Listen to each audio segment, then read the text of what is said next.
Hi, third graders. All right. My starting question for Flora and Ulysses today is why do you think Tootie is willing to help Flora and William? Okay. Flora said that her mom kidnapped Ulysses, and and Tootie didn't even hesitate. She said, "Let me grab my purse," and she was ready to go.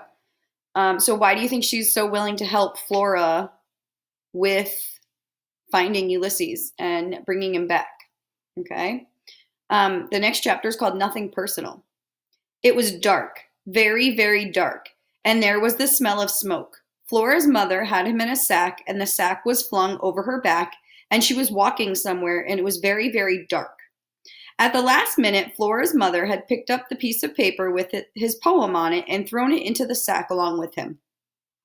Was this meant as a kindness? Was she mocking him? Or was she merely covering her tracks? The squirrel didn't know, but he held the crumpled ball of paper to his chest and tried to comfort himself. He thought, worse things have happened to me. He tried to think of what they were. There was the time the pickup truck had run over his tail, and that hurt very much. There was also the incident with the BB gun, and the teddy bear, and the garden hose, the slingshot, the bow and rubber arrow. But everything that had happened before paled in comparison to this because there was so much more to lose now. Flora and her round and lovable head, cheese puffs, poetry, giant donuts. Shoot. He was going to leave the world without ever having tried a giant donut. And Tootie. Tootie had said that she was going to read poetry out loud to him. That would never happen now either. It was very dark in the sack. It was very dark everywhere. I'm gonna die, thought the squirrel. He hugged his poem closer, and the paper crackled inside. This is nothing personal, Mr. Squirrel, said Flora's mother. Ulysses held himself very still. He found this sentiment difficult to believe. It really has nothing to do with you, said Flora's mother. It's about Flora. Florabelle. She's a strange child, and the world is not kind to the strange. She was strange before, and she's stranger now. Now she is walking around with a squirrel on her shoulder, talking to a squirrel, talking to a typing, flying squirrel. No good, not good, not good at all. Was Flora strange? He supposed so. But what was wrong with that? She was strange in a good way. She was strange in a lovable way. Her heart was so big. It was capacious, just like George Buckman's heart. Do you know what I want? Said Flora's mother. Ulysses couldn't imagine. I want things to be normal. I want a daughter who is happy. I want her to have friends who aren't squirrels. I don't want her to end up unloved and all alone in the world. But it doesn't matter, does it? It does matter, thought Ulysses. It's time to do what needs to be done, said Flora's mother, and she stopped walking. Uh-oh, thought Ulysses. Why is Ulysses thinking uh-oh right now? And also, so Flora's mom says that she's strange, right? And Ulysses says, yeah, maybe she is, but so what? Who cares, right? And then Flora's mom says she wants things to be normal. She wants a daughter who's happy. She wants a daughter who's normal, one who has friends that's not a squirrel. So why do you think that Flora's mom is so hung up on normal? And who's to say what normal is, right? Destination unknown. Tootie was driving, if that's what you wanted to call it. She didn't have her hands at 10 o'clock and 2, and she didn't have a hand at any o'clock. Basically, Tootie drove with one finger on the wheel. Flora's father would have been appalled. They were in the front seat, all four of them, Tootie, Mary Ann, Flora, and William Spiver. They were speeding down the road, and it was alarming and exhilarating to be going so fast. So your plan is to effect an exchange, said William Spiver. The lamp for the squirrel? Yes, said Flora. But, and please correct me if I'm wrong, we have no idea where the squirrel and your mother are. Flora hated the phrase correct me if I'm wrong. In her experience, people only said it when they knew they were right.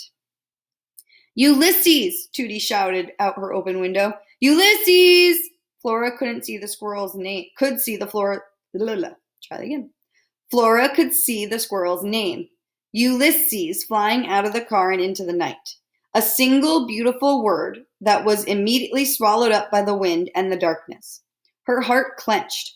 Why hadn't she told the squirrel she loved him?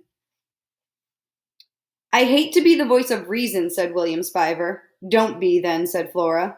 But here we are speeding down the road, and we are speeding, aren't we, Great Aunt Tootie? Surely we're exceeding the posted speed limit.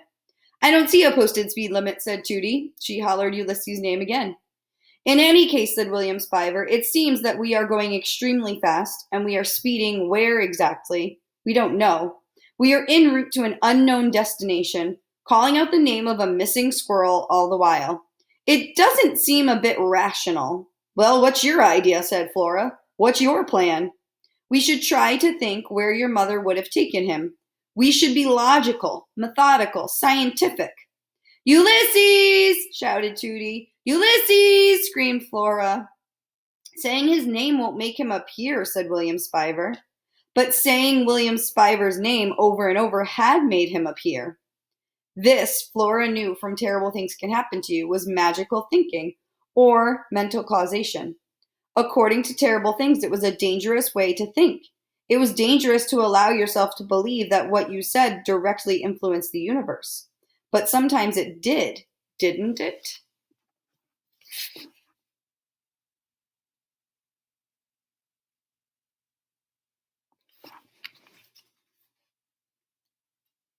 Do not hope, Flora thought.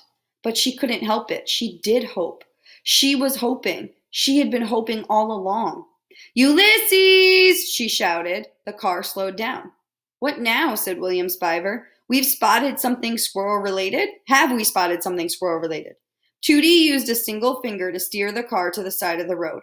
Let me guess, said William Spiver as they coasted to a stop. We've run out of gas. We've run out of gas, said Tootie. Oh, the symbolism, said William Spiver. Why, Flora wondered, had she ever thought that William Spiver would be able to help her? Why had she thought of him as her safe port in a storm? Was it because he had held her stupid hand in a stupid dream? Or was it because he never shut up, and she couldn't give up the idea that he might actually say something at some point that was meaningful and helpful? Talk about magical thinking. Where are we? Flora said to Tootie.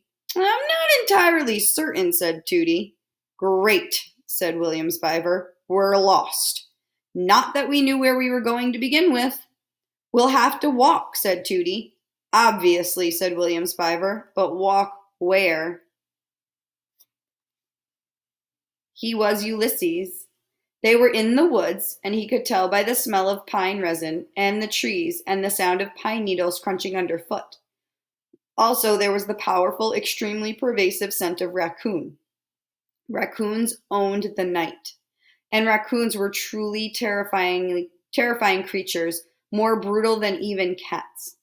This will do, said Flora's mother. She stopped, she put the sack down on the ground, and then she opened it and shone a bright light on Ulysses. He clutched his poem to his chest. He stared into the light as bravely as he could. Give me that, said Flora's mother. She pulled the paper out of his paws. She threw it to the ground. Would she never tire of flinging his words away? This is the end of the road, Mr. Squirrel, she said. She put the flashlight on the ground. She picked up a shovel, the shovel. She heard Flora's voice saying, Remember who you are. The squirrel turned and sniffed his tail. He thought about when Flora had shown him the picture of Alfred T. Slipper in his janitor uniform, and how Alfred had been transformed into the bright light that was incandesto. The words from the poem that Tootie had recited rose up inside of him. Flare like flame and make big shadows. He wasn't a stone squirrel. Ah, he was Ulysses. Eek!